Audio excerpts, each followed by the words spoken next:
We treat it with simple things like Tylenol or Advil. Frequently, braces are used. We brace the patient's wrist. They can wear the wrist brace at nighttime. They can wear it during the day. And the whole idea of the wrist brace is that it keeps the wrist in a neutral position.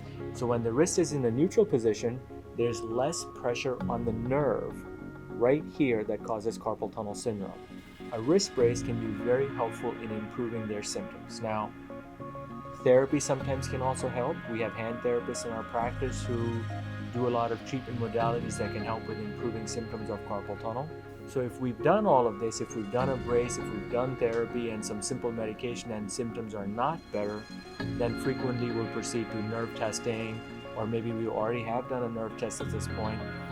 If the patient's symptoms are not getting better, or if the nerve test shows that they have a severe nerve compression where we're concerned that ignoring the disease is going to lead to permanent deficits, because carpal tunnel, if it's ignored and if it's severe, can lead to loss of function in the hand. It can lead to permanent numbness, it can lead to weakness, and a lot of things that sometimes if you ignore them too long, then you can have permanent injury to the nerve that's not reversible. We might recommend surgery to prevent patients from getting to that, or we might recommend surgery to improve their symptoms. When surgery is involved, we go in and we take pressure off the nerve. Now, historically, carpal tunnel relief surgery was done with big open incisions.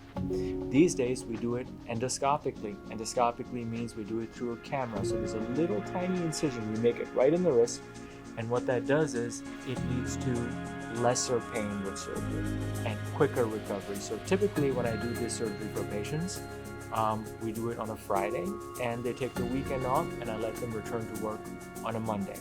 I ask them to avoid heavy lifting. Things like typing and driving and regular day-to-day activities, we let them return to almost immediately. So the minimally invasive nature of the surgery makes the recovery easier and the pain a lot less. So it makes the recovery not too bad. So it's a great option for patients who are having symptoms of carpal tunnel and they haven't been able to get relief with braces and things of that nature.